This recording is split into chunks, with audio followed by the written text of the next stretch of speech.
Salve ragazzi, siamo ritornati di nuovo con il Calice Nero, una nuova puntata con una delle migliori band appunto del Black Avant-Garde. Mi raccomando, non perdetevi questa puntata perché ci saranno veramente tante situazioni da dire, perché sarà una doppia intervista, ma andando avanti diremo il perché della doppia intervista. Saluto Adimer, ciao Adimer, ben arrivato.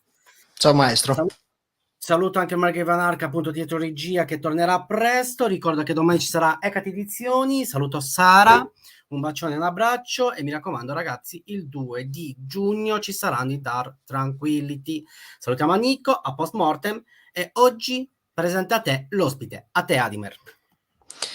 Allora, l'ospite in questione viene dalla Norvegia, intanto, ed è una doppia intervista perché si tratta dell'intervista ai suoi due progetti, diciamo così, principali, e sono Dødheimsgard e Ved Wens Ende, entrambi progetti avant-garde, entrambi attivi dagli anni 90, dalla fine degli anni 90, e quindi io farei entrare Vikotnik, il chitarrista, cantante, batterista di tutto. Thank you. Hi. Thank you very much. Thank you very much. Saluto Iblis. Allora, partiamo con la prima domanda contorta, così almeno capisci anche l'andazzo del Calice Nero, quanto è contorto come canale, ma sarà un'intervista veramente lussuosa. Allora, se tu fossi una lontra e questa lontra non mangiasse dei canditi normali, ma dei canditi al veleno, per far morire chi li mangia, quindi anche lo spettatore che segue il concerto. Se questi canditi entrassero nelle corde della chitarra e nelle corde vocali dei Dødheimsgard, di che colore sarebbero le vostre track? A te la traduzione. So, if you are going to be, let's say, seen as an otter, and you're going to eat like sweet berries, stuff like that, and these berries are poisonous in a way, how can you feel this can be translated into the music of Dødheimsgard, and what color do you think that these berries can be?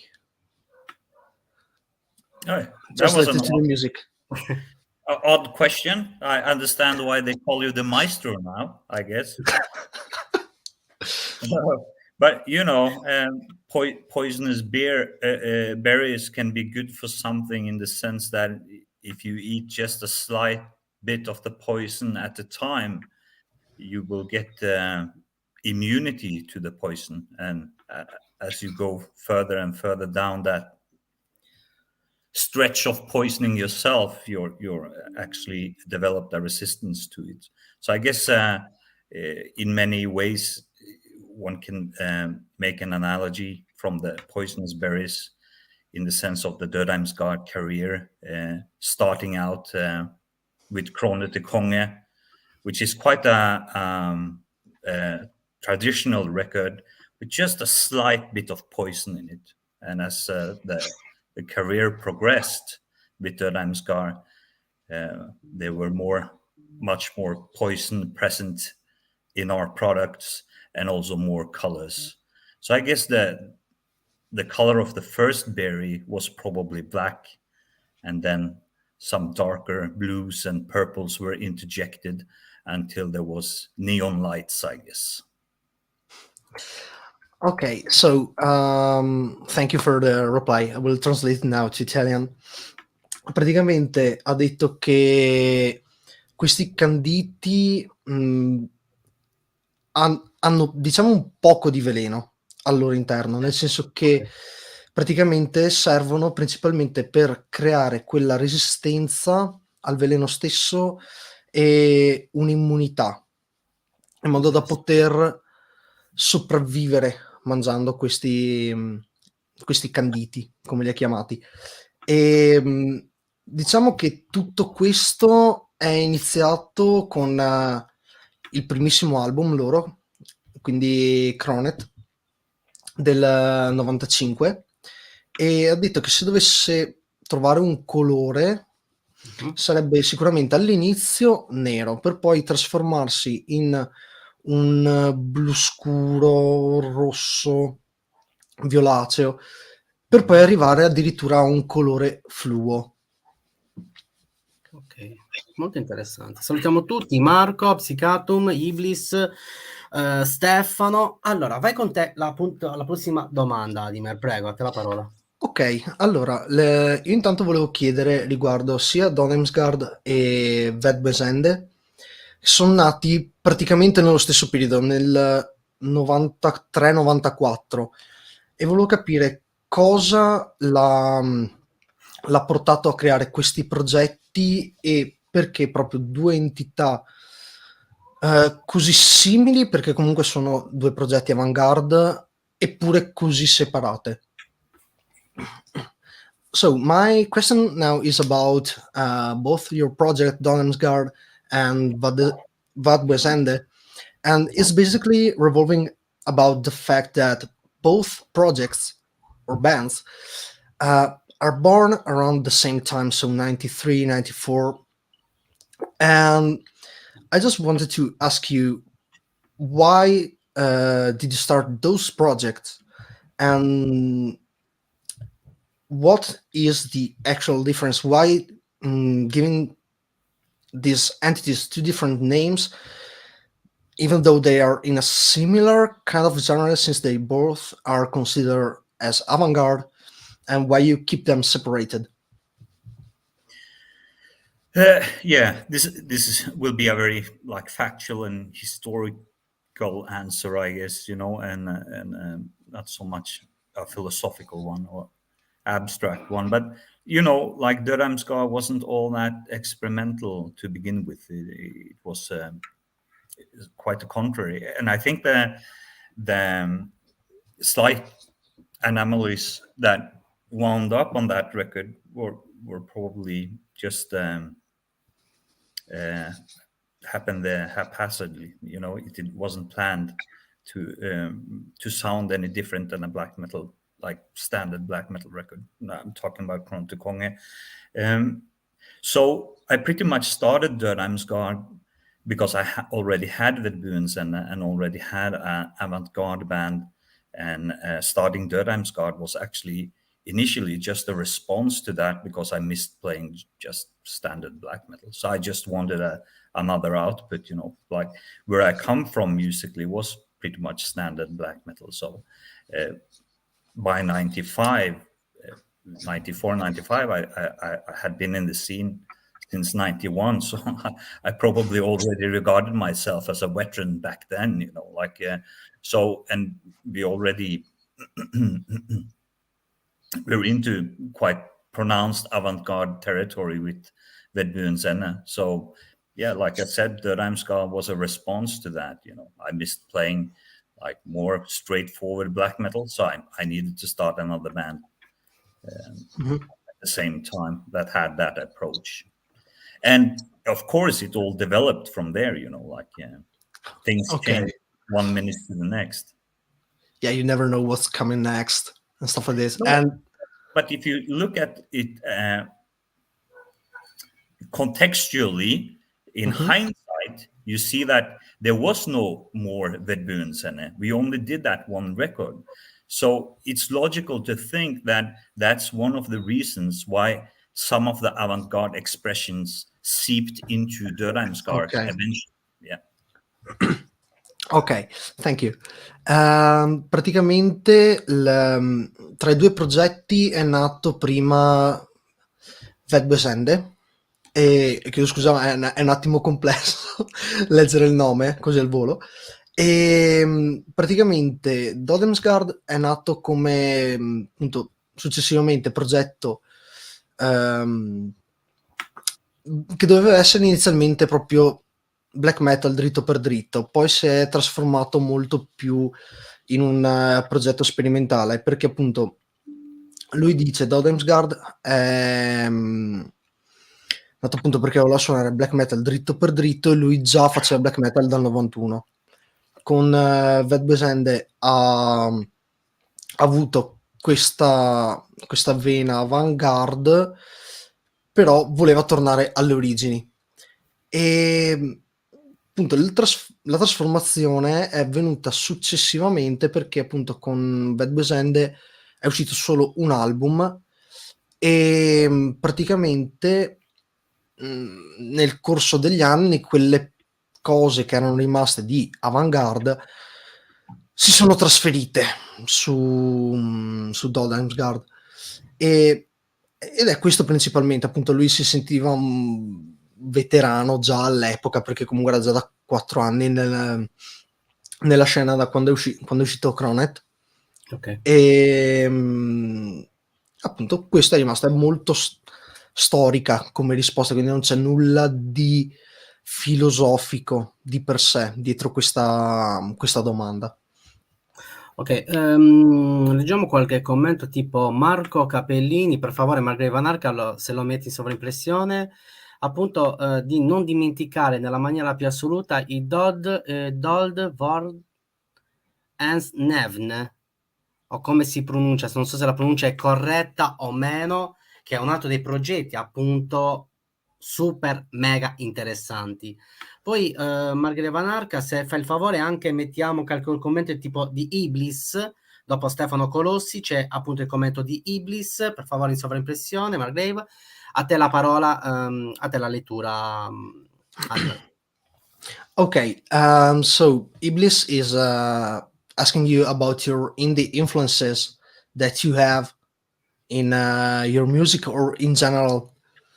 If you want to talk about them, Yeah, feel free sure. to do. And it's not by choice, so it's it's in my DNA. Um, so I grew up with an Indian father, so those influences were always around me, and I never really gave it a thought in the early stages of me making music. Actually, there was one friend of mine who stated that, like when we were like 15 years old or something like that, he said, "Man, some of your riffs really sound like an Eastern influence," and I wasn't really conscious of it. So I think that the Hindu or the Indian influences just seeped in by me having that heritage, like growing up with that music, that sort of music around me, eating the food, having the smell in my house. All my friends, when I was young, Norwegian and Swedish friends, they said it always smells really weird in your house, Yusuf. Yeah, so. Ok, praticamente ha detto che queste influenze non gli sono capitate, nel senso che se le trovate nel suo DNA, perché appunto suo padre è indiano e quindi non ha effettivamente mai pensato di usare queste influenze volontariamente parlando, nel senso che appunto è cresciuto ascoltando musica indiana, comunque con moltissime influenze da parte dell'est del mondo, diciamo, e odori anche, che magari è una cosa stupida, però ha fatto notare che moltissimi suoi amici magari venivano a casa sua e gli dicevano: "Ma c'è sempre un odore strano in casa tua, come mai?" Eccetera, eccetera. Quindi non appunto è una cosa che si è ritrovato dentro di sé. Also there's another question always from Iblis, which is about your guitar style of playing and how did you develop it, and how did you approach to writing music? Yeah, that's it's questions a question that has to be answered in various parts, because of course other people have influenced my style, like the bands I listened to, and the bands that stood out to me, like in the early black metal scene, and even before that, you know, like bands like Kiss and Metallica, and I think those bands were great at telling stories, you know. So that kind of came into my way of thinking, that, you know, like, I think a song should be emotionally driven, because then there's a story within the musical context there. And then there are the people that surround you, you know, like all the people I've been blessed to interact with. It would be an understatement to say that Carl Michael wasn't a big influence, you know, like so when we started playing together, we fed off each other a lot, you know, like showing each other different things. I think that we had a bit of a similar approach to the game, in the sense that it wasn't all that interesting just rehashing ideas. It was like if you're telling a story to music, it needs to be a personal story, you know. If you end up just telling somebody else's story, then that's a story already told, I guess, you know. So and as you become more aware and more self-conscious about what you are doing, then of course you can develop it further, you know. And at some point you also stop just looking within the bounds of metal. You search outside it, and that can be other musical genres, of course, but it can also be inspiration in other forms, be it books, films, personal experiences, and stuff like that, you know, like and all of this goes into an artistic expression, you know. It helps you kind of form what you will convey. So part of this answer is basically how to learn the tools, and then the second part is how to utilize them. Okay, got it. So basically, you consider that your whole journey as a musician started not just by music, and also, for example, I will maybe throw in your indie influences, so your past life, and Yeah. just everything basically that surrounds you as a person. Yeah, and I think it's kind of easy being the outsider if you always been given that kind of a role to begin with, you know, like when I grew up in Sweden, I grew up with my Indian father, so for a lot of people I was kind of already by default the outsider, you know. And the same thing when I moved to Norway, and pretty much the same experience as the white dude in a brown neighborhood, you know. So outsider there as well. So even when I found this kind of jarring genre called black metal, you know, which had certain elements of race content packed within it, you know, like especially by the beginning of 92, 93, 94, there was a lot of kind of national socialistic impulses seeping into the black metal genre. So even when you found your kind of niche, find your thing, you end up kind of being an outsider with your in-group as well. So you know, and I think all these experiences have kind of been hard to live through at some points of my life, especially from the adolescent standpoint. But I think it has also helped to form and shape a sort of trust in your own choices when it comes to the artistic expression. Ok, grazie. Dopo So, leggiamo la domanda anche di Michael dopo. Ok, praticamente ha parlato che dicendo più che altro che ci sono due modi di vedere la cosa, nel senso che bisogna unire il imparare quali sono gli strumenti e imparare ad usarli. Lui ha parlato dicendo che tutto quello che lo ha fatto crescere l'ha aiutato in entrambi i modi, nel senso sia sviluppare appunto questo conoscere gli strumenti che anche proprio a saperli sfruttare. Perché lui ha parlato, iniziando il discorso con il fatto che lui si è ritrovato praticamente agli inizi del black metal.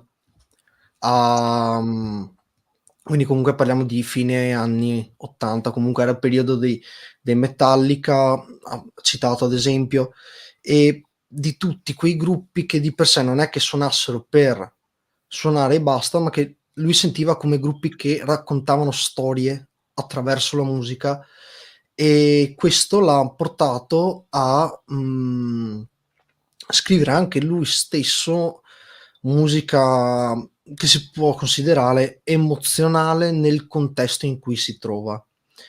Nel senso che per emozionale lui intende anche tutte le esperienze che lo hanno portato a crescere, hanno aiutato questo suo sviluppo come persona. Comunque lui è cresciuto in Svezia da un padre indiano, quindi si è sentito quasi un outsider, già per il fatto che lui era diciamo il bambino bianco dentro un quartiere di neri, e questo se l'è riportato poi anche in Norvegia. Quindi lui, anche solo il fatto che abbia cresciuto appunto con questo sentore di sono diverso dal resto, l'ha portato anche proprio a raccontare le proprie esperienze personali, cioè appunto tutta la gente che l'ha circondato lo ha aiutato in questa esperienza qua. E questo anche proprio per rendere più interessante il tutto, perché dice: se tu vuoi trarre ispirazione da qualcosa, tutto può creare questa ispirazione, appunto, può essere un libro, può essere un film, ha tirato fuori appunto le esperienze personali per poterle poi sviluppare in quella che è la propria espressione artistica. E questo poi è stato anche influenzato molto dal fatto che nel periodo iniziale degli anni 90, quindi quando c'è stato, diciamo così, il boom del black, quindi 92, 94, quel periodo là, sia proprio come ad esempio in Norvegia, come proprio in giro per il mondo, nel black metal in generale, c'erano molti contenuti, possiamo definirli, di razza. Nel senso che era molto influenzato da questa cosa del movimento NS, sia proprio musicalmente parlando che come persone, e quindi anche il fatto che lui abbia avuto questa sorta di forse magari la dico male, un'infanzia difficile da quel punto di vista. Comunque questa crescita molto difficoltosa l'ha aiutato a sviluppare questi due punti cardine che sono stati poi detti all'inizio, quindi il conoscere gli strumenti da usare e come usarli. Ok, poi leggiamo appunto le domande appunto di Michael, come stavo dicendo prima. Ciao Wolf, e anche quella di Max. Aspetta, mi viene una domanda da fargli prima che mi dimentico. Un attimo, devo dire una cosa. Yeah, go on. So I have a question for you guys as well. Did they pick you, Ademir, for your memory, for your vast sense of remembrance? Actually, my name, actually, no. Actually, I've been picked up because I'm the one who has better English than them. So my memory has actually nothing to do with the whole thing. Because so long-winded answer, and a bit of a complicated answer as well, because Well, thank you. Travel in it geographically and age-wise and inspiration-wise, and so either your memory is great or my answer gets lost in translation. No, I think that's maybe both things, just to put it in a funny way. But thank you, really, really appreciate it. Allora, la domanda. Portiamo i Dødheimsgard. È uno dei nomi più importanti, appunto, come avevo detto, del black metal, ma anche con degli elementi, appunto, avant-garde. E all'interno, nella costruzione delle lyric, c'è anche la parola filosofia. Quanto la parola filosofia potrebbe sposarsi con grandissimi filosofi, da Julius Evola a Nietzsche, ma partendo appunto da questi due filosofi, creando un film. Questo film però deve avere un animale come un lupo e un gufo e allo stesso tempo deve avere il fruscio dell'erba bagnata appena caduta dalla pioggia. Okay, so if you pick the lyric themes from Dødheimsgard, you can see, for example, on Encyclopedia Metallum, that's written philosophy as one of the themes. And how much do you think that philosophy can be put together with a movie, and what are maybe your philosophy experience that you may consider as being a major part of the band's development? And if you need to take this theme of philosophy and you have to pick one animal, for example, a wolf or an owl, to describe them, what will it be? Oh, another very abstract question. Now, to start at the end, if I would choose an animal, I don't have a good answer for it, but I think think I would choose a blue whale for some reason, because it's such a big animal, and when you see it in the sea, it seems like such a gentle creature, and so it harnesses both those sides, you know, of being this gentle creature that can cause more damage than any other biological creature on Earth just by its sheer size. So there's something daunting about that, you know, like a great contrast. And always seem to me to be very intelligent animals.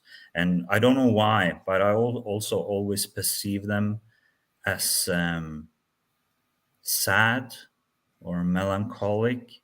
I don't know if they are, of course, but that's how I perceive them. It's almost like they're in the water and their intellectual capacity is so much bigger than their habitat. They know they can never reach out of it, you know, because they're so big and heavy, and their bodies are finely attuned to water, you know, like their cavities within their bodies makes them be at zero weight in water, so they're basically weightless in water. That's when you see videos of them when they're standing just upside down in the water, they can do that because the water has no influence on their weight, you know, it's perfectly aligned. So I always perceive the sadness there, you know, like this way, knowing its own like mental capacities, you know, but never being able to grow outside its habitat, and the habitat is very limiting. So I guess that's my long-winded answer to your last part of the question. When it comes to philosophy in music, it's a very interesting concept, and how to convey philosophy. You know, because if I just drew something off Nietzsche's pages, the only thing I would tell about you is that I probably agree or disagree with Nietzsche's philosophy. But putting your kind of telling your own stories and then packing philosophy into it, it's a much more interesting and more personal way of going about it. I think my most attempt that had most philosophical connections to it or connotations to it is probably the Dødheimsgard noun record, because I consciously kind of took the choices to convey a lot of philosophical questions in those lyrics, and we also fleshed them out in the book released by Prophecy Records, where I write extensively about those lyrics and the philosophical topics within them, you know.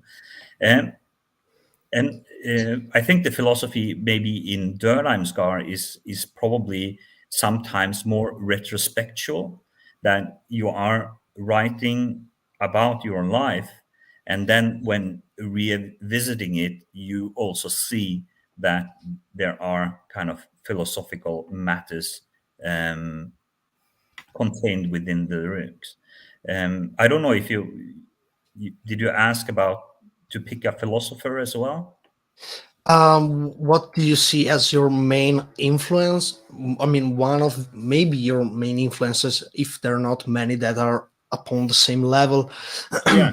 No, But you know, I yeah, want to go a bit back to another analogy we made a bit earlier, because there was also talks about movie how to make yeah, movies and philosophical content in movies, and kind of movies. I borrow a lot from movies in the sense and how I try to tell the story, both like the emotional layers of the music and also the contents in the lyrics.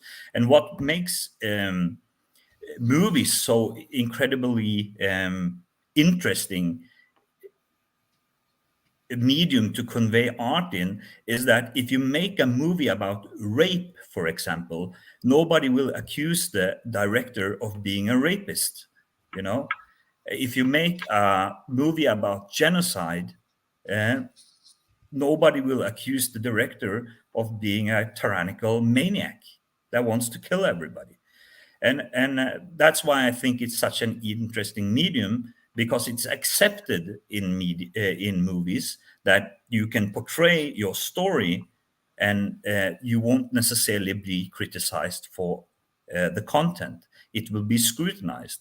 In music, that's a bit more problematic. You know, if you seem to add a smudge much of something, you know, that can be a symbol, or that can be a line from a politician or a war or whatever, you know, or choosing maybe to quote a philosopher on there.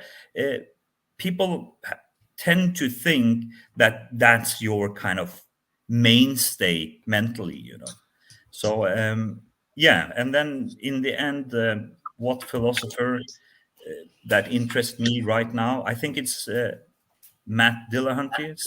Spent a couple of years listening a what's lot to sorry, your audio cut out a little. I didn't get the name.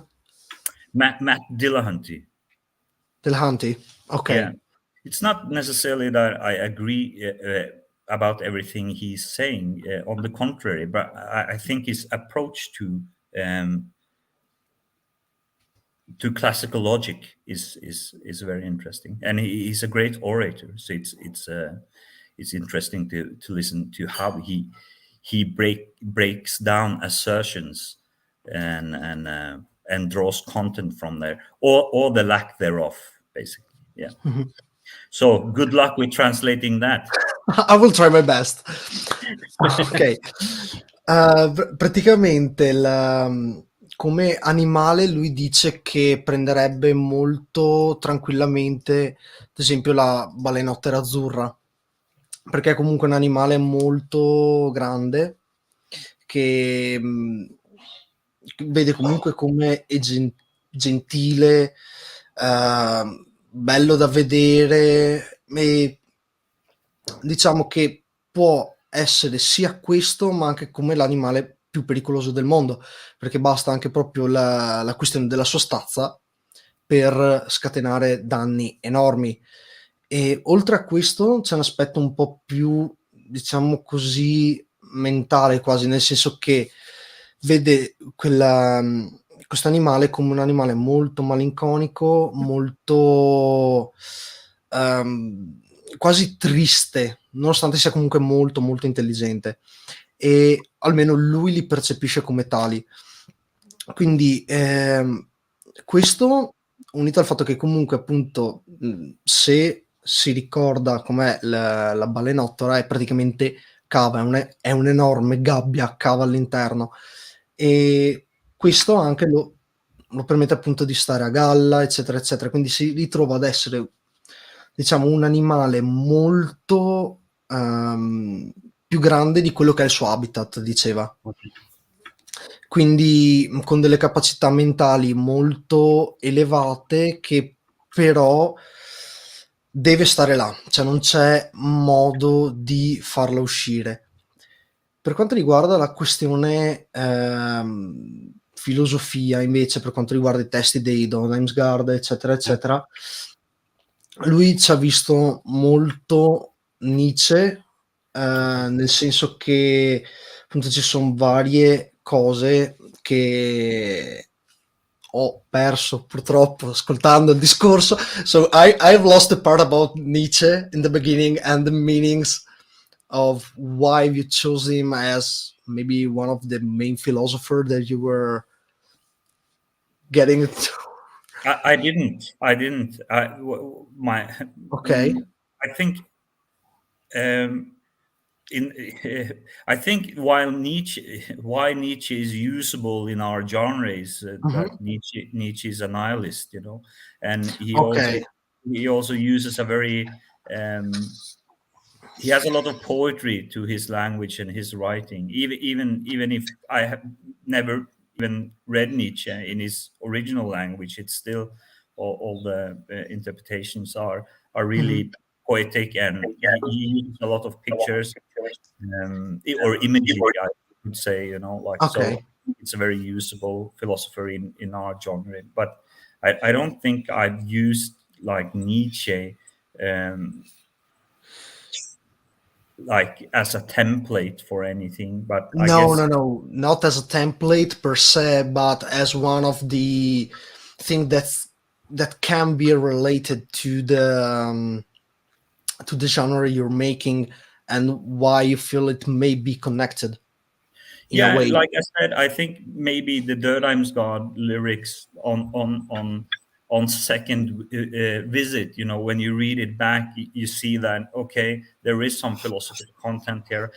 Maybe I was writing out of emotion, frustration, or whatever, you know, like anger and all these emotions, you know, and you see that on retrospect, and then also adding a few years and reading books and stuff like that, you can kind of tie in what you have done into philosophical content, you know, and then I guess Nietzsche stands out in a way that he's both poetic and uses imagery, and a nihilist in the sense that, you know, like some of the Dødheimsgard lyrics are very bleak, you know, and yeah, and like and you know, if you read the Dødheimsgard lyrics,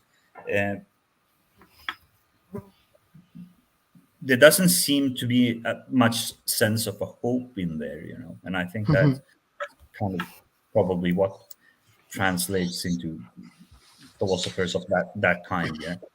Okay, so basically you're putting him like in some way that's going to be considerably relatable as well to what one can feel. Yeah, I think so. But you know, Okay. it's very very hard talking about philosophy as a general topic, you know, because philosophy is a very very big big area to cover, you know. Actually, yeah. Yeah, and mostly philosophy define specific areas, you know. So if you're talking about, for example, God, philosophy around God, that's a specific topic, you know, and that would be much more easier to go into as a topic than talking about like a big subject generally. And if you're talking about philosophy of like free will or determinism and stuff like that, then that's easy to go into, because then you have set the grounds for kind of which philosophical topic to kind of cover.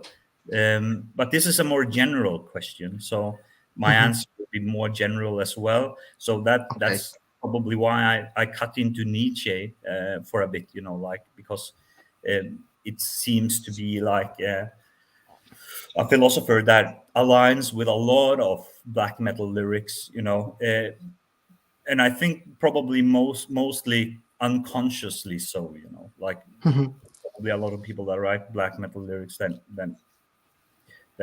that probably has no relationship to his writings as well, but still they would pair up pretty well in the sense of kind of a human struggle, kind of. Ok, praticamente mi ha corretto sulla questione quella di Nietzsche, dicendo che alla fine Nietzsche l'aveva scelto come filosofo, diciamo, generale per quanto riguarda Dødheimsgard, non tanto per appunto magari quello che viene trattato, eccetera, eccetera, anche se comunque è molto simile, ma più che altro per una questione di poesia nei contenuti e anche proprio da un punto di vista di possiamo definirle tematiche, nel senso che è molto nichilista, molto cupo, come anche molti testi dei Dødheimsgard. Come detto, nonostante appunto la filosofia in senso stretto sia una parte minima di quello che è il loro contenuto. Oltre a questo ha detto che di per sé Nietzsche è un filosofo che è molto collegabile nel black metal, un po' per le questioni che tocca,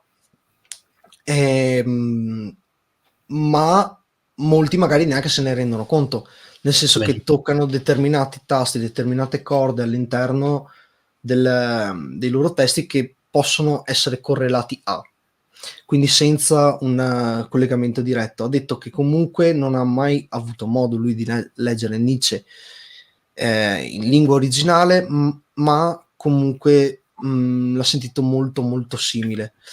E per quanto riguarda i film, lui ha detto che praticamente li vede come il medium perfetto per poter descrivere un qualcosa, anche legandolo appunto alla filosofia.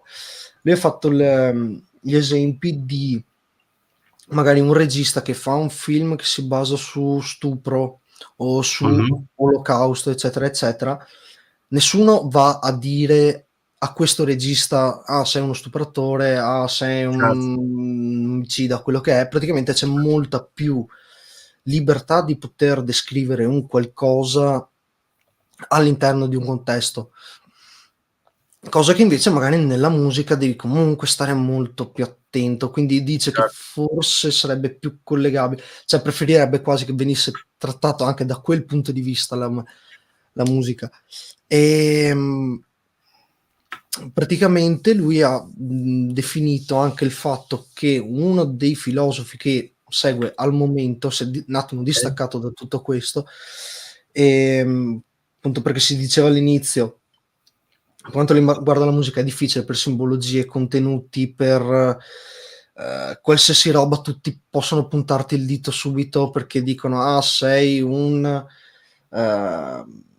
cioè istighi questo, magari vuoi far passare questo come una buona cosa, anche se magari non è quella l'intenzione che vogliono dare, ma vogliono semplicemente trattare una tematica. Vedi ad esempio come hai fatto l'esempio di guerra politica e ci sono stati molti problemi, non magari strettamente con loro, però comunque ce ne sono stati.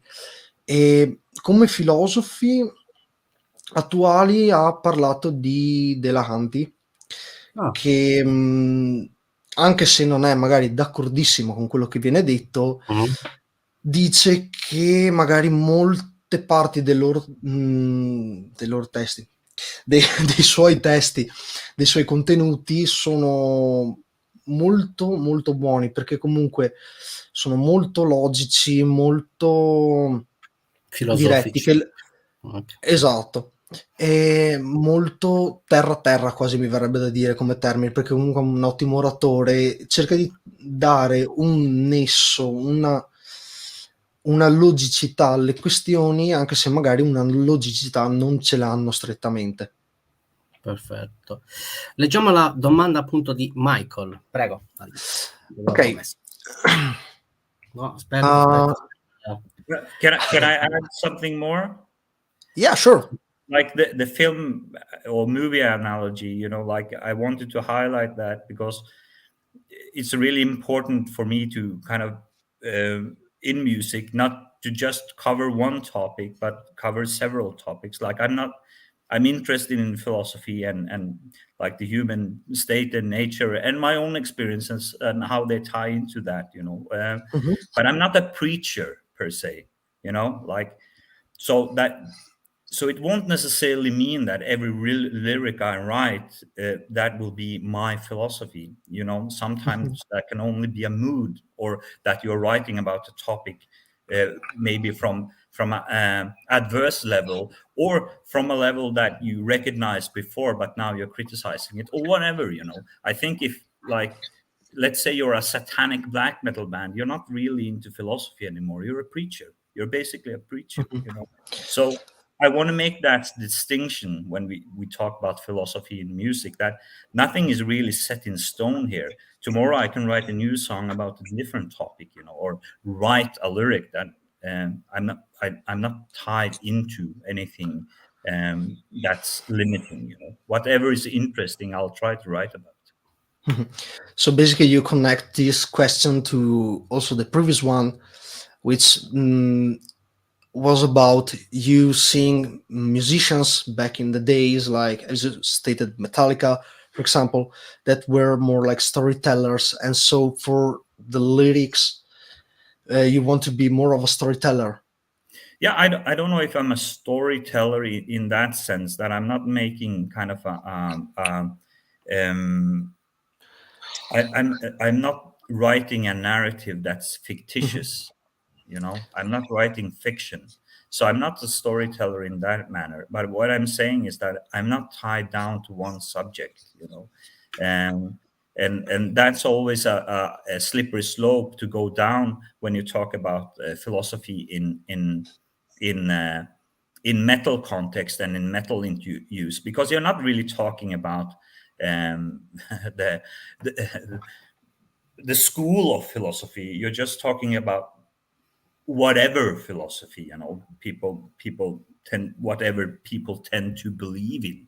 But I don't necessarily tie up all my lyrics to be about my beliefs, you know. It's more about experiences, and then also beliefs ties into experiences at some point or another. And then we are also human creatures, you know. So and change is part of our nature, you know. Like we grow old, and change is both a physical phenomenon, and it's also an abstract thing, you know. Like as your body changes, as you grow older, as you accumulate experience, you will also change mentally, you know. And that's also interesting I guess for the people that have time to look into a body of work, you know, somebody's body of work, ranging from the early 90s then to today, to see those psychological changes taking part as well. Yeah. Ok, praticamente lui ha voluto aggiungere una cosa rispetto alla domanda di prima, dicendo che quando magari qualcuno tratta di filosofia, lui ha parlato della musica come mezzo più adatto rispetto a un film, contrariamente anche a quello che dicevamo prima, perché comunque ti permette di no, scusa, il film rispetto alla musica, anche perché puoi trattare qualsiasi argomento, cosa che si potrebbe fare anche nella musica, però ha detto che risulta molto difficile, specie nel metal. Okay. E lui non vuole considerarsi come una sorta di oratore, divulgatore di quella che è la verità. Lui vuole essere molto più, mi viene da dire, fattuale rispetto a quello che è, perché magari ci sono moltissimi gruppi che trattano di filosofia all'interno dei loro testi, ma fanno a detta sua una sorta di qualunquismo, nel senso che non c'è un tema che venga sviluppato perché magari a quella persona interessa effettivamente, eccetera, eccetera, ma perché vogliono divulgare quello che loro vedono che gli altri possano vedere. È un po' un gioco di parole, un po' intricato come discorso, però ok. Because many people conflate philosophy with belief, you know? Exactly. Yeah. So many people, you ask somebody, so what's your philosophy? And but that has nothing to do with like the subject matter of philosophy. Philosophy is a better word would be exploration, I guess. Belief is something else that ties into dogmatism and religious thought patterns. Okay, thank you. So basically, you say that they have to see philosophy as an inspiration more than a way of living. Like that's nothing that's going to be just that, and that will be. And this is also connected to the second part of your reply, which was about body changes as mind changes, and vice versa. I think it's if you're interested in those kind of subjects, you see that human beings mostly doesn't choose philosophy; they just fit into patterns. You experience that. You're not that much in control. That you're kind of knowing, and I'm using that word consciously, that you are knowing your beliefs. You are basically fitting into a psychological pattern that's probably already there, like the fundamentals of the understanding of how an individual came to choose a certain belief, but when it comes to philosophy, a lot of philosophy is already abandoned in the sense of scholastic philosophy. So if I said, yeah, I still believe in the Socratic world vision, I would be an idiot.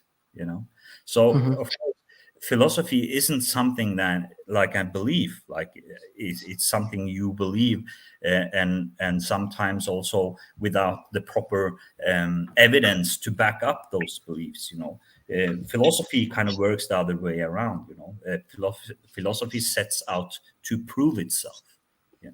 So I just wanted to make that clear, because it's a very difficult subject, and especially it's a lot of times also conflated with belief. People think they are talking about philosophy when they're really talking about belief and belief systems, which is another subject. Praticamente lui ha detto, adesso ho fatto un'altra aggiunta che si collega a quello che stavo dicendo, che praticamente che molti confondono la filosofia come una credenza vera e propria. Nel senso che molti magari si chiedono, ma qual è la tua filosofia? E appunto fanno confusione da questo punto di vista, nel senso che sono convinti di magari vivere secondo una filosofia, quando in realtà dovrebbero sfruttare diciamo quella filosofia come modo di approcciarsi al vivere, diciamo, nel senso che non c'è mi viene da dire non c'è una vera e propria verità rispetto a quello che è il mondo della filosofia. Ci sono tanti soggetti che potrebbero essere sviluppati, però appunto ognuno quasi dovrebbe crearsi il suo, e appunto molti continuano a fare confusione su sta cosa qua, cioè nel senso di appunto, chiudendo tutto il discorso, sfruttare la filosofia come input a, non come io vedo questo, la filosofia è quello in cui credo. Sono due cose che vanno completamente separate. Perfetto. Allora, leggiamo la domanda di appunto Michael, che gli avevo promessa, finalmente, ecco qua, finalmente, così. Okay, so Michael's question is, how close the new album is to being finished, and how it will describe the sound and direction of said album. And also, I wanted to add one thing to this question, which is there's a, let's say, sort of pattern between the last three albums, which is like one every 8 years. Yeah. Like 1999, 2007, 2015. So can we expect something maybe next year? Yes. And I don't know why that happens, actually. Why? Yeah, maybe a coincidence, but it's funny in a way to see that actually this pattern going on. Yeah, definitely not a conscious effort making an album every 8 years. But to go to Michael's question, the album is finished.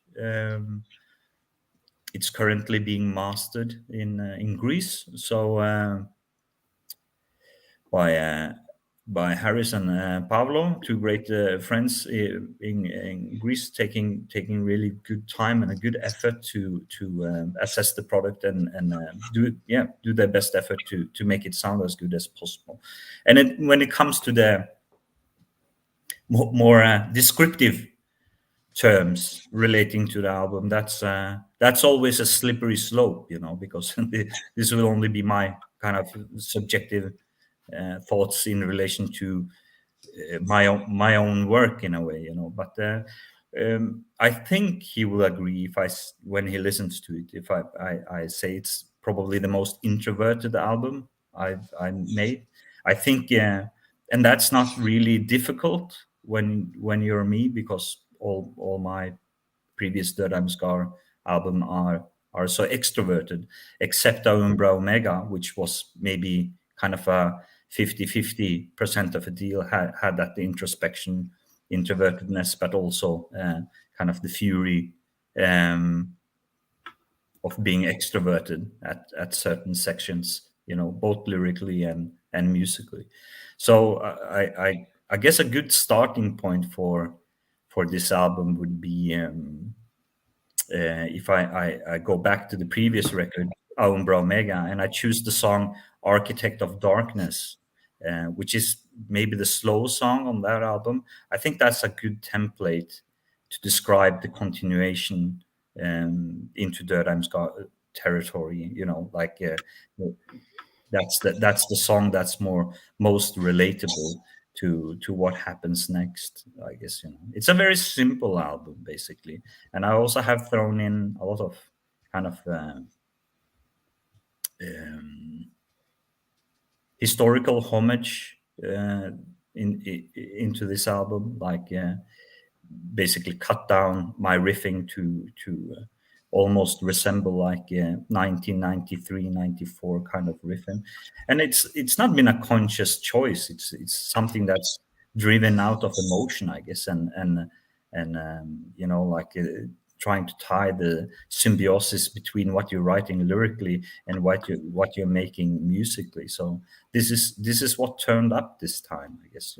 So but yeah, it's the most introverted album. When you get it, you people who plan to get it, I hope you don't put it on while doing the dishes or something like that, or put it on while doing the vacuuming in your living room. It's definitely an album for headphones, and that ties into my love for listening to music in headphones myself, because in headphones you can basically lock the entire world outside, and just be immersed in whatever the artist has presented for you. So that's my recommendation. I have two recommendations, or three: be alone, headset, and volume way up. Ok, praticamente la risposta è abbastanza è divisa in strati, mi viene da dire, nel senso che l'album è finito, in questo momento è in fase di mastering in Grecia da Harrison Pablo. Is the guy who's doing the mastering? Yeah, Harris and Pablo. Okay. They're good friends I gotten to know over the last year. So so Ok. yeah. E appunto ha appena detto che comunque è un suo caro amico da comunque un anno a questa parte, e appunto in questo momento è in fase di mastering. Ha detto che per descrivere l'album si può descrivere come un album molto introverso, però appunto non considera comunque un album che sia stato di realizzazione difficile, perché comunque tutti gli album prima sono stati molto estroversi, mentre già da Umbra Omega è già un metà e metà tra l'introverso e l'estroverso. Per dare un'idea di quello che sarebbe, chiamiamolo così, come l'ha definito lui, un template, ha definito Architect of Darkness come canzone che può definire appunto il sound generale dell'album, quindi un album semplice con molti omaggi storici, lui dice, ad esempio un riffing molto anni 90, e appunto è stato completamente casuale il fatto che sia venuto fuori così, cioè non c'era nulla di mi viene da dire quasi studiato dietro, nel senso che appunto è venuto fuori come voleva lui, quasi, proprio tornando quasi indietro. E per quanto riguarda l'album in sé, ha detto che quando uscirà non sarà sicuramente un album da ascoltare facendo le faccende di casa, quindi senza lavare i piatti, senza passare l'aspirapolvere, quelle robe là, ma da ascoltare appunto cuffiette su e stai là e te lo ascolti, perché è un album molto immersivo, quasi viene detto. Perché almeno a lui ha detto che, e qua magari cambio un attimo la traduzione, lo piglia molto, quindi lo prende parecchio, e ha detto: se vuoi ascoltare questo album devi seguire 3 cose: essere solo, cuffiette e volume sparato, basta, senza se e senza ma. La seduzione abbia inizio. Allora, Esatto. se prendiamo i Dødheimsgard, li portiamo all'interno di una tela. Questa tela deve essere non costruita, ma disegnata a occhi chiusi con un pennello. Questo pennello deve avere un colore tra il fucsia, il rosa e qualche tocco di rosso. Quindi il pennello appunto comincia a creare arte. Come riesce quest'arte a portare sia la morte, la vita, ma allo stesso tempo come potrebbe essere costruito all'interno di un piatto per far sì che i Dødheimsgard si cibano all'interno di tutto questa situazione che va a amalgamare anche una cascata. Ok, so Maestro, sei stato molto molto dettagliato nella domanda, quindi ti ringrazio. Allora, the question now is a little bit complicated, to be honest. So bear with me if I'm not picking the right words for it. So if you have to paint an actual painting, you have this canvas, and you have to paint on it with no real structure, but with let's say covered eyes, closed eyes, whatever, blindly over it, and you have to use this brush which as colors, fuchsia, pink, and a touch of red. How can you convey the Dødheimsgard name on this canvas by using these colors and by trying to put together both life and death, basically. And the second part of the question is, how can you pick this painting, this drawing, and put it, or maybe transfer it as a dish that Dødheimsgard can use to feed themselves? Okay. So I see the maestro is being the maestro again with his question. Okay. I don't think I have a very long answer for you, actually. I think I would take my canvas, and I would go to the most, I guess, prettiest site I find outside, and I will take my colors, and I will try to paint the most beautiful picture I can, using the colors I got that are really contrast to what I usually work with in terms of colors. And as the audience is gathering around, watching me paint and being really curious about this painting, and they draw closer and closer and closer, and the painting gets done, and suddenly I stand back, and I enjoy my work in front of the crowd, and then I go to put on the finishing detail on it, which is setting it on fire. And that would be how I will use these colors to make a painting. So to making if I'm really smart and prepared, I will have brought food to the seance where I'm doing the painting and the fire, because then I can put the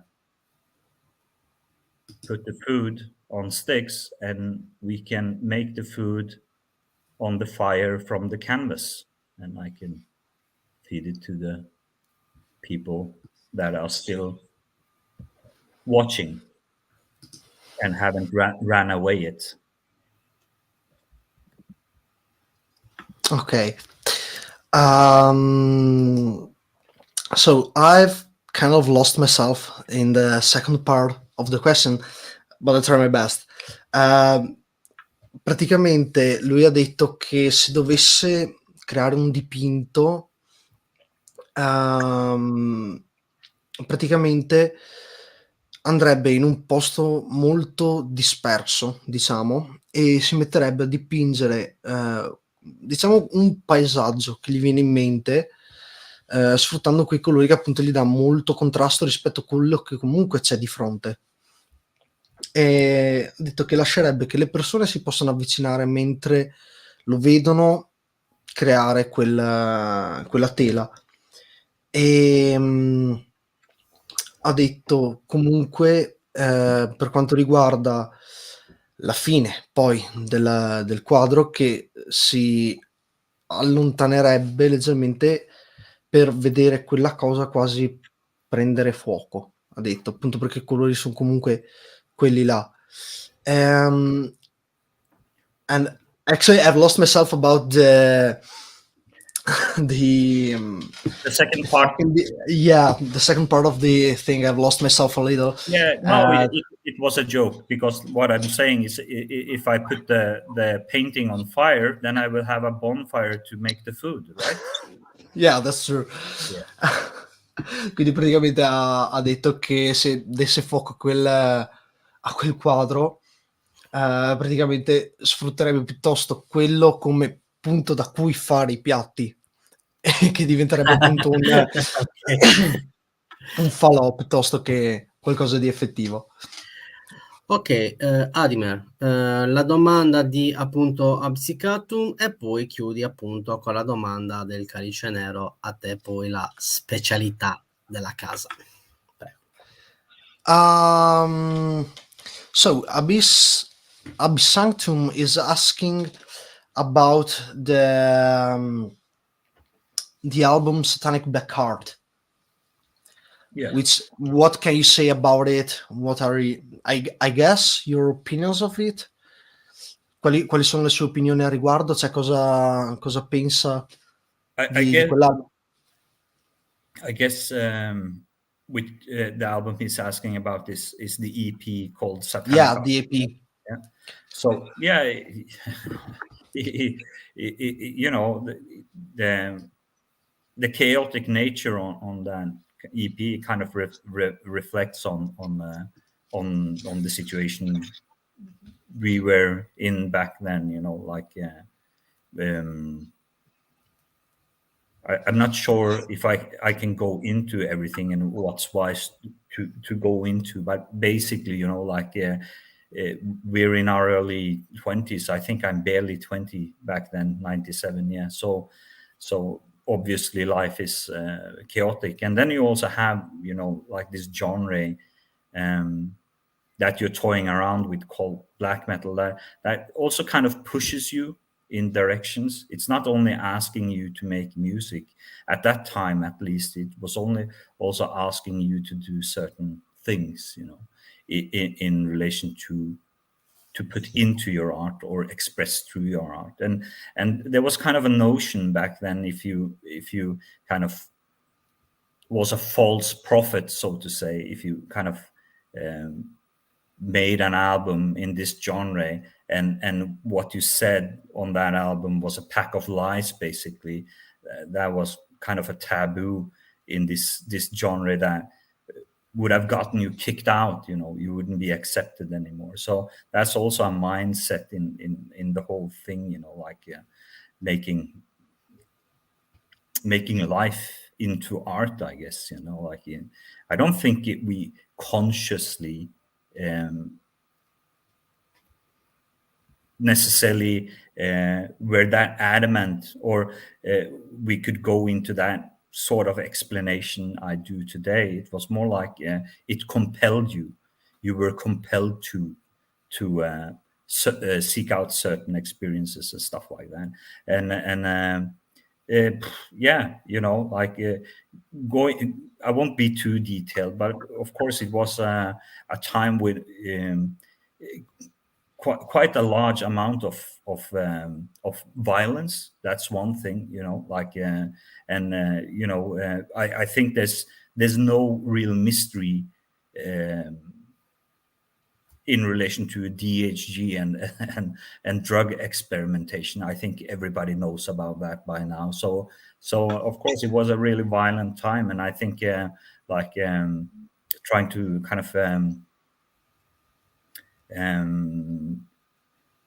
push life to the max, taking risks. I was really also interested in like philosophers like George Bataille. I'm not sure if I pronounced the name right, you know, like, but kind of always having a skewed perspective on things and not really necessarily making up my mind on everything, but at least trying to seek out the experience, you know.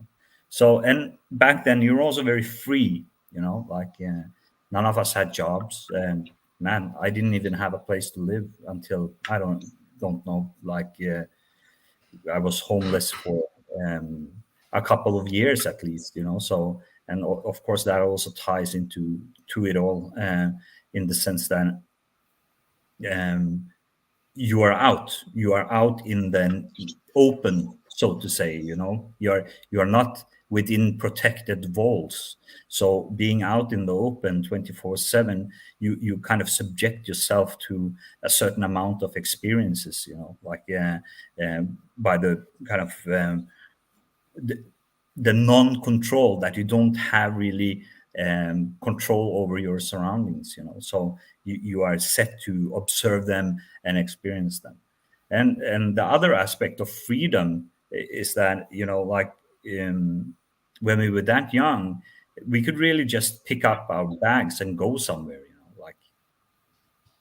like pick up a bag, throw it on your back, and then leave your home or whatever, your rehearsal space or whatever, and then go down to nearest train station, put yourself on a train, and be gone for 6 months, and just see where you wound up, So I think, like,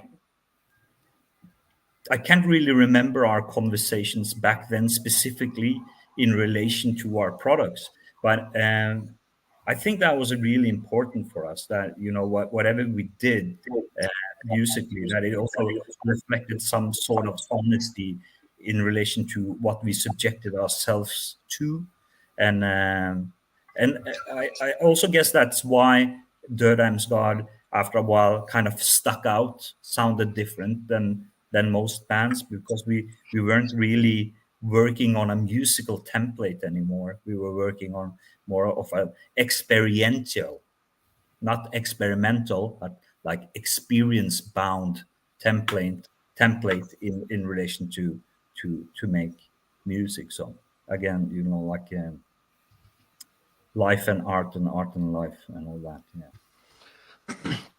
Ok, thank you a lot. Praticamente quell'EP, perché comunque è un EP, non è un album effettivo, praticamente è un album che io lo dico adesso album, ma comunque va bene, rispecchia quello che erano loro come Dødheimsgard all'epoca, nel senso che è molto caotico, e comunque loro, essendo ventenni all'epoca, perché comunque parliamo del fine anni 90, certo, e il black metal è stato un genere, ed è un genere che li ha spinti a sperimentare, appunto, li ha spinti in direzioni quasi, per poter esprimere quella che è la loro arte. Quindi non volevano essere quanto più onesti possibile con quello che facevano e con quello che fanno, e non volevano diffondere quello che lui ha considerato come un libro delle bugie.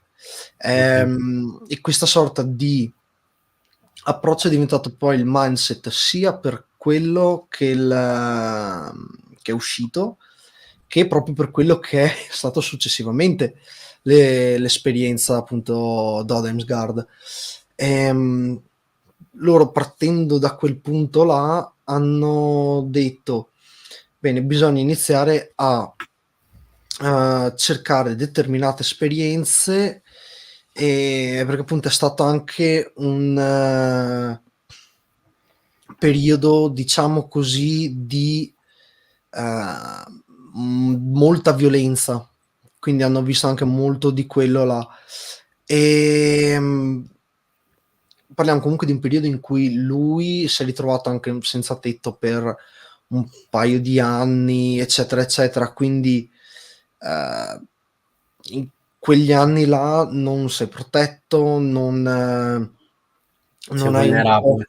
sei vulnerabile a tutto, esatto, praticamente, e sei circondato da esperienze che non puoi controllare, e quindi puoi solo praticamente star là a sorbirtele. Lui ha citato Bataille, che praticamente dice di prendere un po' tutto con una sorta di scudo. Lui dice: no, noi vogliamo tutto l'opposto, tu devi accettare tutto quello che succede, e anzi cercare.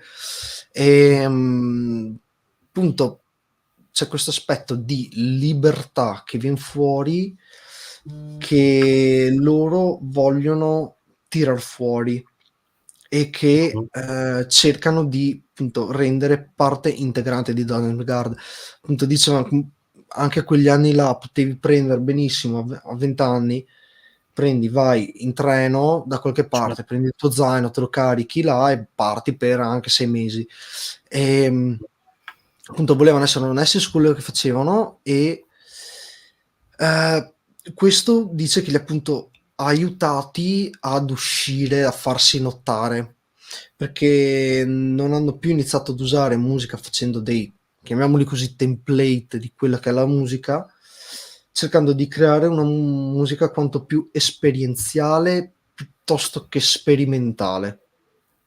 Ok. I think a simpler way to just put it is like there's some real adaptability between art and the bohemian lifestyle, I guess, and there's some link there because then you're not sitting in your kitchen looking out the window, and trying to paint the picture of what you see from the safe distance of your window, but if you're immersed in kind of the bohemian lifestyle, you are kind of an agent that's operating in the fringes of society, basically, and so that there's a real adaptability there between like that sort of a lifestyle and if you can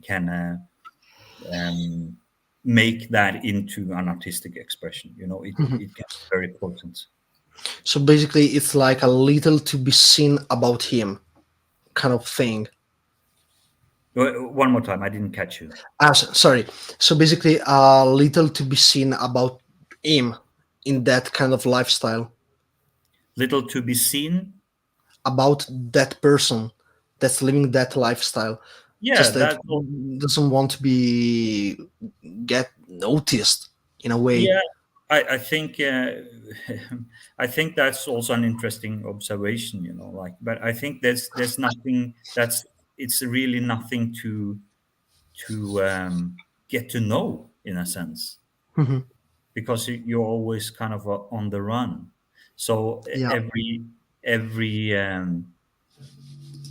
small trip is a lifetime, in a sense, so you're kind of staying in one place in a finite amount of time, and you're kind of building this whole world or this whole experience, and you're trying to fit that life into a smaller timeline, like say half a year or 3 months or a year or whatever, and then you move on, and then you go to the next place, and there's a kind of a freedom in that as well, like always meeting a fresh new bunch of people, because then you yourself is an empty canvas at every new junction. Basically keeping to improve yourself as a person by changing constantly, kind of. And I'm not sure everything is an improvement either, and I don't think I'm not going to be that kind of a person that says I've just become a better and better person, or every decision I make is to better myself, because it hasn't.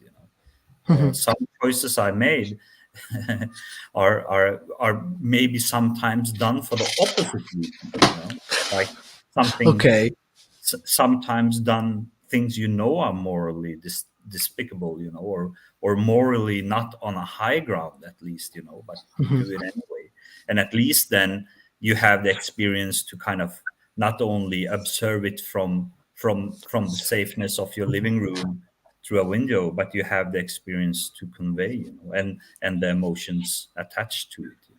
So not all my acts have been noble, probably not even half of them. Ok, praticamente ha detto che questo approccio alla musica si può collegare anche a uno stile di vita molto boemo, quindi che vive ai limiti della società, che appunto cerca costantemente l'esperienza nuova. Si parla anche proprio di prendere e spostarsi a ogni tot mesi,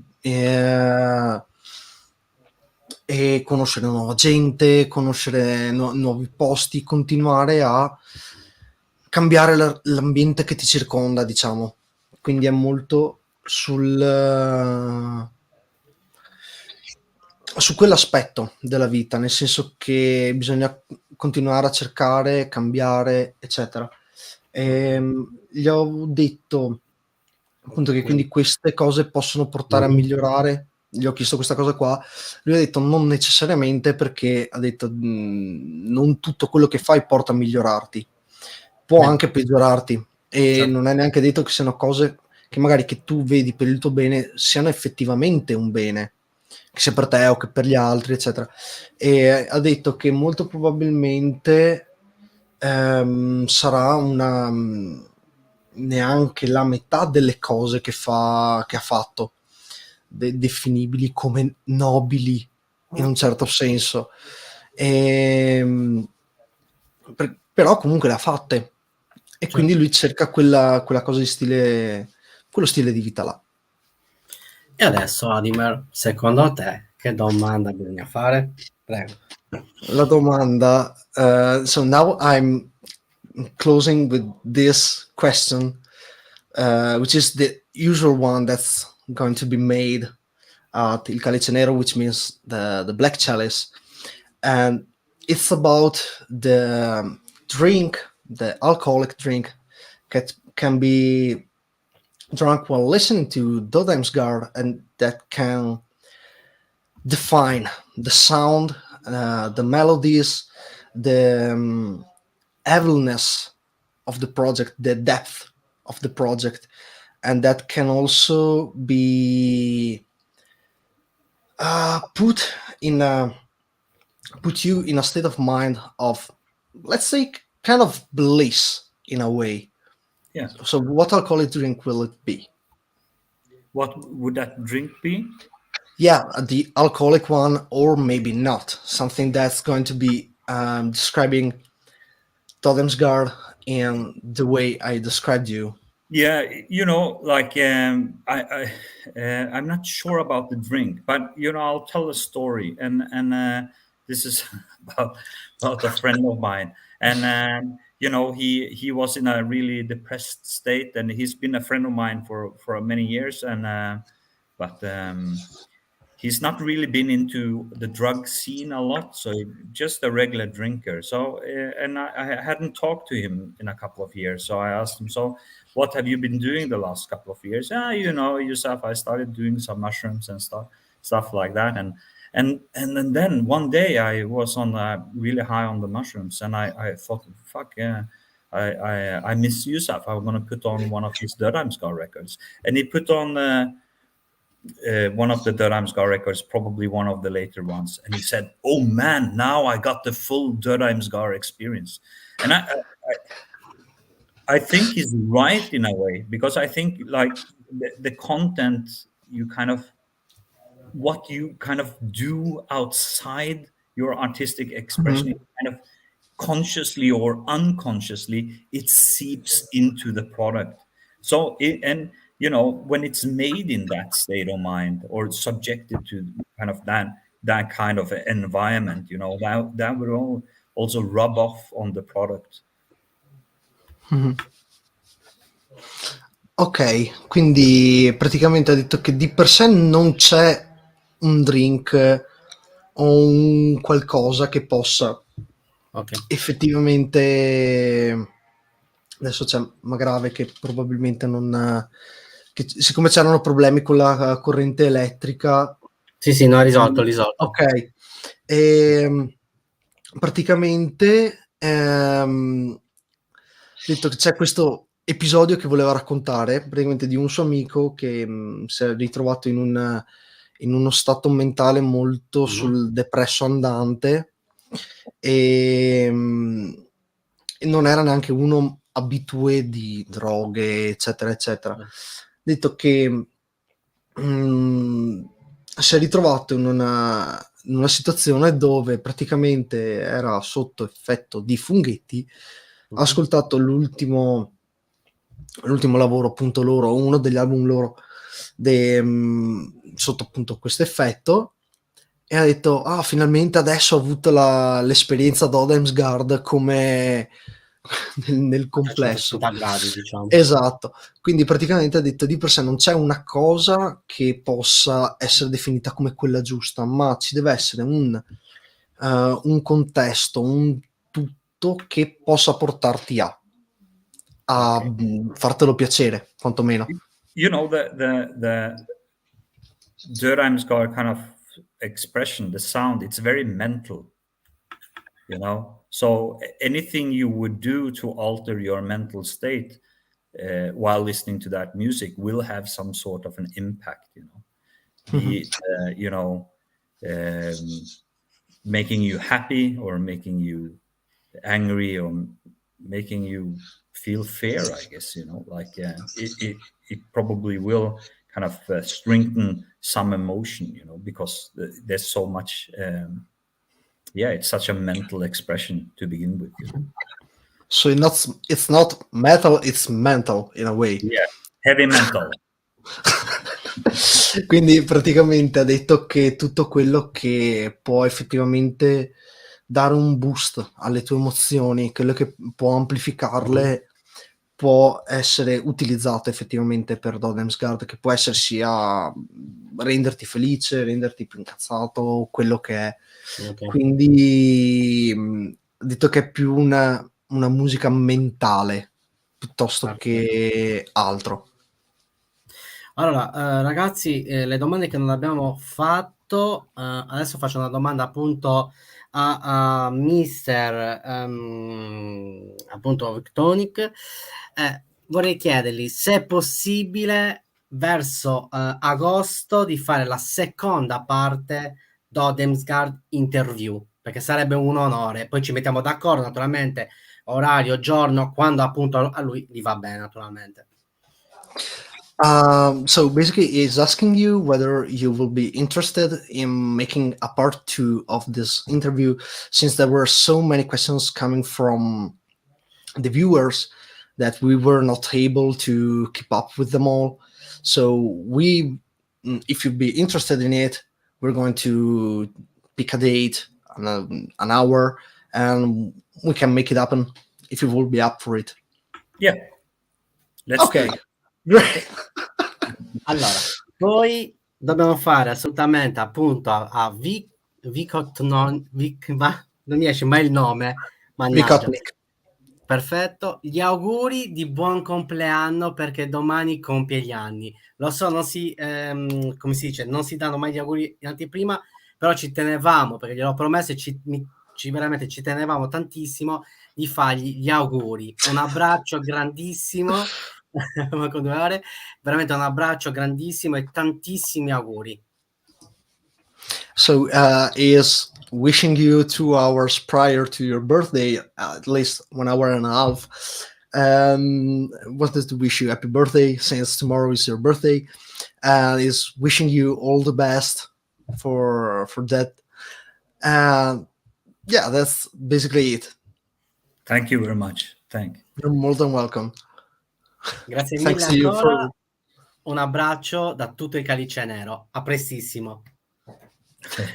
So, see ya, and good night again. You guys, okay? Thank you for a very nice chat. Thank you. Yeah. Thanks you. Thank you. Sure. Bye. Allora ragazzi, ok. Allora ragazzi, perché Adimar deve andare, quindi sarò velocissimo. Scusate per il nome, perché ho sbagliato completamente, però mica non riuscivo a pronunciarlo. Vabbè, secondo me è strano, non sono i fiumi dell'alcol, vabbè. Comunque, niente, allora vorrei fare un annuncio un attimino. Allora, l'annuncio che devo fare è questo. Allora, vediamo un attimino, un secondo ragazzi. Allora, vediamo un pochino se lo trovo. Chiedo un attimino a Margrave Anarca di mettermi un attimino in sovraimpressione, appunto. Ok, perfetto. Il Calice Nero è Volt Lab partner appunto al Titan of Metal Open Air. Mi raccomando, non perdete questo live, perché veramente ne vedrete delle belle. Allora, poi niente, il 2 di giugno Dark Tranquillity e il 7 di giugno Mortis. Ritorniamo appunto con le video recensioni già a luglio, ma anche a giugno, gennaio un cazzo, a giugno. E poi naturalmente ci saranno altri fammi ridere, ci sta ragazzi. Comunque ci saranno anche basta maestro, basta Cannonau, basta. No, veramente, comunque ci saranno altri annunci da fare anche ragazzi, perché ci sono in trattative nomi. Non so se si porteranno, perché non è facile, non è semplice, però si cerca di fare di tutto, appunto. File vero, Iblis, va benissimo. Si cercherà di fare di tutto per appunto portarli. Comunque ragazzi, grazie mille, perché siete stati in tanti oggi. Ringrazio appunto Adime, buonasera a tutti, spero spero che mi sentite. Buonasera. Saluto Alessandro. Saluta Alessandro, è vero, mi ero dimenticato di salutarlo. Ale. Ma grave Anarca, chi se ne incula di lui. No, proprio... No. Ho proprio salutato. No, fermi. Ti ho salutato. tra blackout e roba varia. Sì, No, tra io blackout e saluto roba sempre, ci varia. mancherebbe altro, perché appunto Saluti lo sempre e ciao. spettacolo lo spettacolo continua e non si ferma mai, appunto, con la regia del Margrave Anarca e il nostro special guest, appunto, Adimer, quando è libero viene appunto ad iniziarsi con le Quando nostre non ha niente di meglio da fare, trasmissioni. viene sul Calice Nero. No, veramente, raga, comunque, Sport. a parte gli scherzi, veramente grazie di cuore, Comunque, perché ci a stiamo proposito di divertendo. Titans of Metal, si terrà settembre 2022 a Orario? Cassino. Orario Ok, tutto il pomeriggio, sono 2 giorni, 9 e 10 settembre, a breve usciranno i comunicati. E ringraziamo sì, gli amici del Titans of Metal, pagina Facebook, e il Metropolis con nella figura di Mirko Cascarino per averci invitati in primis ok. a me anche come gruppo, ma in secundis come media partner, diciamo. Quindi Sì, poi ovviamente ci non saranno i saremo solo noi. comunicati, appunto, anche su E a Artigianata proposito di Team, progetto comunicati, fanzine, tutto. rigiriamo i comunicati anche ai colleghi di altre canali YouTube, webzine, magazine, nel Sì. caso siano interessati a dare visibilità a questo evento. Quindi scusate la mia incursione, ma io ci tenevo a dare questa diciamo notizia. E niente, Ah, poi mi raccomando, guardate le pagine di Il Calice Nero perché ci saranno novità.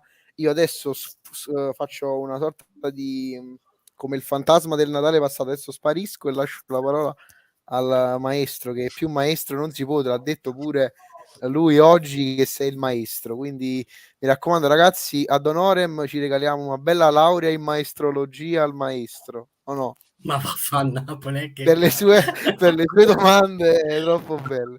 Vabbè, a parte questo, vi No, saluto tutti comunque, e lascio la parola al maestro. Vai, maestro. no, comunque, ragazzi, ringrazio anche a voi, veramente Adimer, appunto, il Margrave Anarca, perché Grazie a grazie anche voi. a voi il grande spettacolo continua e ci stiamo divertendo un sacco. Niente, poi il 14 ci saranno appunto i Sodom e tante altre situazioni underground e quant'altro.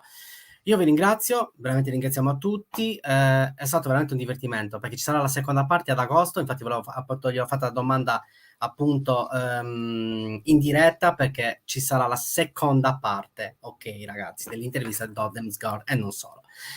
Il grande spettacolo non si fermerà mai, la morte vi renderà liberi e il sacro codice d'onore 000. Il cammino del rispetto continua. Au revoir.